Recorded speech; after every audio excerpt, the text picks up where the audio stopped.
తనకు చెందాల్సిన స్థలంలో స్వయంగా మల్టీప్లెక్స్ నిర్మించి పలువురికి ఉపాధిని ఇస్తానని ముందుకు వచ్చిన వేముల అశోక్కు సహకరించకుండా కొందరు అక్రమార్కులు కబ్జా చేయాలనే దురాలోచనను Telugu short film artist association తరపున ఖండిస్తున్నామని అధ్యక్షులు బాడుకోలు దేవేందర్ రెడ్డి అన్నారు. షార్ట్ ఫిలిం ఆర్టిస్ట్ అసోసియేషన్ తరపున వివిధ కళాకారులు గోదావరికని స్థానిక ఓల్డ్ అశోక టాకీస్ కూల్చివేతలను సందర్శించడం జరిగింది. ఈ సందర్భంగా వారు మాట్లాడుతూ గోదావరికని స్థానిక ఓల్డ్ అశోక టాకీస్ స్థలంపై వేముల అశోక్కు Telangana high court status quo order ఇచ్చి ఉందని, ఆ స్థలంలో కొంతమంది దుండగులు అక్రమంగా చొరబడి అందులో ఉన్న వృక్షాలను తెగ్గొట్టి ఆ స్థలాన్ని జేసీబీ ట్రాక్టర్ బ్లేడ్తో చదును చేపించడం అన్యాయమని, అటు సింగరేణి వాళ్ళు కాకుండా ఇటు రెవెన్యూ మున్సిపాలిటీ వాళ్ళు కాకుండా మధ్యలో ఈ అక్రమార్కుల పెత్తనం ఏమిటని Telugu short film artist association తరపున అధ్యక్షులు బాడుకోలు దేవేందర్ రెడ్డి ప్రశ్నించారు. ఏ రాజకీయ పార్టీ అయినా, ఏ నాయకుడైనా తమ గురించి, తమ ప్రభుత్వం గురించి, తమ పథకాల గురించి ప్రజలకు చేరవేసేది ఒక కళాకారుడేనని, అలాంటి కళాకారులకి నష్టానికి పూనుకోవడం చాలా అన్యాయం అన్నారు. ప్రతి ఒక్కరూ న్యాయస్థానాన్ని గౌరవించాలని, చట్టాలకు విరుద్ధంగా కోర్టు పరిధిలో ఉందని తెలిసి కూడా ఇలా విధ్వంసాన్ని సృష్టించడం సరైన పద్ధతి కాదని, ఖండించాల్సిన వ్యవస్థ ఎటుపోతుందని వాపోయారు. మా తోటి కళాకారుడు శ్రీ వేముల అశోక్ గారు ఇక్కడ షాప్ పెట్టి అంటే కొన్ని సంవత్సరాల నుంచి వెళ్ళి చాలామందికి ఉపాధి ఇవ్వడం అనేటువంటి జరుగుతుంది. మేము కూడా ప్రత్యక్షంగా చూసాము. అంతేకాకుండా తను పర్సనల్గా ఇక్కడ షాపు పెట్టి ఉపాధి కల్పించడమే కాకుండా షార్ట్ ఫిలింను నిర్మిస్తూ మా కళాకారులకు కూడా ఎంతోమందికి ఉపాధి కల్పిస్తున్నాడు. చాలామంది నిరుద్యోగులకు ఉపాధి కల్పన చేస్తూ తను గవర్నమెంట్కు ఒక రకంగా ప్రోత్సాహకరంగానే ఉంటున్నాడు. కాబట్టి ఈరోజు తనకు లీజులో ఉన్నటువంటి ఈ ల్యాండ్ను ఈ విధంగా చేయడం అనేటువంటిది చాలా బాధాకరమైనటువంటి విషయము. మేము గవర్నమెంట్ను కోరేది ఒకటే, చట్ట పరిధిలో న్యాయపరంగా తనకు జరగాల్సినటువంటి న్యాయం జరగాలనేటువంటిది తనకు సానుభూతిగా మేము వ్యక్తం చేస్తున్నాము. తనకు ఇక్కడ మల్టీప్లెక్స్ కట్టుకోవడానికి పర్మిషన్ ఇచ్చినట్టయితే తను కూడా ఇంకా ఎంతోమందికి ఉపాధి కల్పించడమే కాకుండా ఈ సరౌండింగ్ ప్లేసెస్ అన్నీ కూడా షాపుల వాళ్ళకు కూడా కానీ వ్యాపార పరంగా కానీ గవర్నమెంట్కు ట్యాక్స్ రూపంలో కూడా ఎంతో వస్తుంది. కాబట్టి గవర్నమెంటు పునరాలోచన చేసి ఇది అన్యాయంగా కాకుండా న్యాయబద్ధంగా తనకు చెందింది అనిపిస్తేనే తనకు పర్మిషన్ ఇచ్చి ఇక్కడ మల్టీప్లెక్స్ కట్టుకోవడానికి కొరకు తనకు సహకరించవలసిందిగా మా అసోసియేషన్ తరఫున మీకు కోరుతూ మేము తప్పకుండా ఆయనకు సంఘీభావం తెలియజేస్తాం. గవర్నమెంట్ పరంగా కూడా న్యాయపరంగా మీరు ఆలోచించి ప్రజల పక్షాన నిలబడి ప్రజల కొరకు తప్పకుండా మీరు పాటుపడాలని చెప్పి ఈ సందర్భంగా రాష్ట్ర ప్రభుత్వాన్ని మేము వేడుకుంటున్నాం. మా వేముల అశోక్ గారు మాకు కొన్ని సంవత్సరాలుగా చిత్ర పరిశ్రమ ద్వారా మాకు బాగా సన్నిహితుడు. తను ఇక్కడ థియేటరు, ఆ తర్వాత ఈ షాపు ద్వారా ఎంతోమందికి ఉపాధి అవకాశాలు కల్పిస్తున్నారు. అయితే తనకు ఇక లీజులో ఉండగానే అర్ధాంతరంగా ఇలా చర్యలకు పాల్పడడం చాలా బాధాకరం.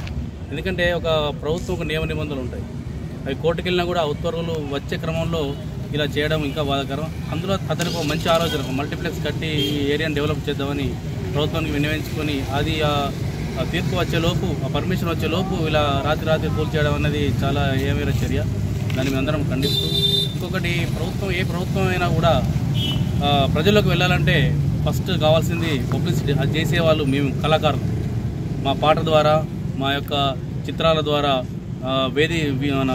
వేదిక మీద డ్రామాల ద్వారా మేము మీ యొక్క ప్రభుత్వ పథకాలనే కానీ ప్రభుత్వ ఉద్దేశమే కానీ అవన్నీ ప్రజల్లోకి తీసుకెళ్లేదే కళాకారుడు. మరి అలాంటి కళాకారుడికి ఇప్పుడు అన్యాయం జరగడం అనేది మాకు చాలా బాధాకరంగా ఉంది. కళాకారుడికి అన్యాయం పట్ల ప్రభుత్వాన్ని ప్రశ్నించాలని కోరుతూ, అలాగే రాష్ట్ర ప్రభుత్వం మీద ఉన్నటువంటి గౌరవంతో వారు వేడుకున్నట్టుగా మీరు ఒక న్యాయపరంగా కోర్టులో ఉన్నటువంటి దాన్ని పరిశీలించి, అలాగే ఇక్కడ మల్టీప్లెక్స్కు పర్మిషన్ ఇచ్చి వారికి చేయూతనివ్వాలి. తద్వారా కొన్ని వందల మంది కుటుంబాలు జీవనోపాధి పొందుతాయని కోరుకుంటూ రాష్ట్ర ప్రభుత్వాన్ని వేడుకుంటున్నారు. కోర్టులో ఉన్నదానికి వితౌట్ ఇన్ఫర్మేషన్ లేకుండా చేయడం మాత్రమే ఏ ఆర్టికల్లో లేదు, రాజ్యాంగంలో కూడా ఎక్కడ లేదు. సో గవర్నమెంట్ కూడా కొంచెం ఆలోచించాలి. ఆల్రెడీ కోర్టులో రన్ అవుతుంది, రన్ అయిన ప్లేస్ను ఎలా తీసుకుంటుంది గవర్నమెంట్? సో తన ప్లేస్ తనకి ఇప్పించండి. ఒక కళాకారుడిగా ఎంతో మందికి కళాకారులను తయారు చేసిండు. యాజ్ ఏ ప్రొడ్యూసర్, యాక్టర్, ఎంతోమందికి జీవనోపాధి కూడా కలిగిస్తున్నాడు. అలాంటి వాళ్ళను మీరు ఎంకరేజ్ చేయాలి. ఓల్డ్ శాఖ స్థలము 100% దానికి లీజు హోల్డర్ని నేనే. దీనికి సంబంధించిన టోటల్ వివాదం గౌరవ తెలంగాణ హైకోర్టులో జరుగుతూ ఉంది, విచారణలో ఉంది. ఆ స్టాటస్కో పొంది ఉన్నాను.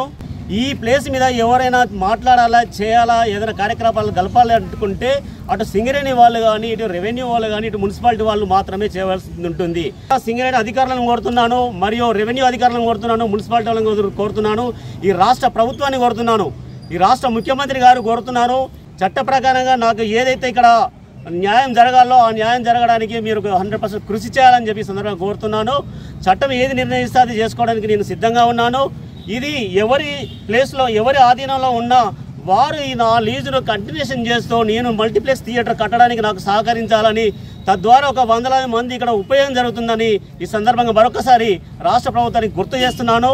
అలాగే ఈరోజు మా ఆర్టిస్టులు తెలంగాణ ఆర్టిస్ట్ అసోసియేషన్ అధ్యక్షులు పడుకొల్లు దేవేందర్ రెడ్డి స్వామి గారు, మరియు మా ఆర్టిస్టులు, మా డైరెక్టర్లు, మా నిర్మాతలు, మా తోటి నటీనటులు వీళ్ళంతా కూడా వచ్చి నాకు సాంఘీభావం తెలిపారు. వారందరికీ ప్రత్యేక ధన్యవాదాలు. నా మొట్టమొదటి సినీ కెరియర్ ఈ మక్కన్ సింగ్ తోటే ప్రారంభమైంది. నేను మొట్టమొదటిసారిగా హైదరాబాదులో సారథి స్టూడియోలో రిలీజ్ చేసినటువంటి నీవు నాకు రాజా అనే ఒక వీడియో ఆల్బమ్కి ముఖ్య అతిథిగా మక్కన్ సింగ్ గారు మరియు శ్రీధర్ బాబు గారిని నేను పిలుచుకొని వారి సమక్షంలో నేను రిలీజ్ చేయడం జరిగింది. ఆ రోజు వీరు నాకు అన్ని రకాలుగా సహాయ సహకారాలు అందిస్తామని చెప్పారు. సదుద్దేశంతో ఈ ప్లేస్ని నాకే చెందేలాగా మీరు చేసినట్లయితే ఇక్కడ ఒక అద్భుతమైన థియేటరు ఏర్పడుతుంది, మల్టీప్లెక్స్ థియేటర్ ఏర్పడుతుంది. దాంతో ఒక 500 మందికి ఉపాధి కాబోతుంది. మంచి మానవతావాదిగా ఒక మంచి ఉద్దేశంతో నా పట్ల స్పందించాలని చెప్పి ఈ సందర్భంగా కోరుకుంటున్నాను. Thank you.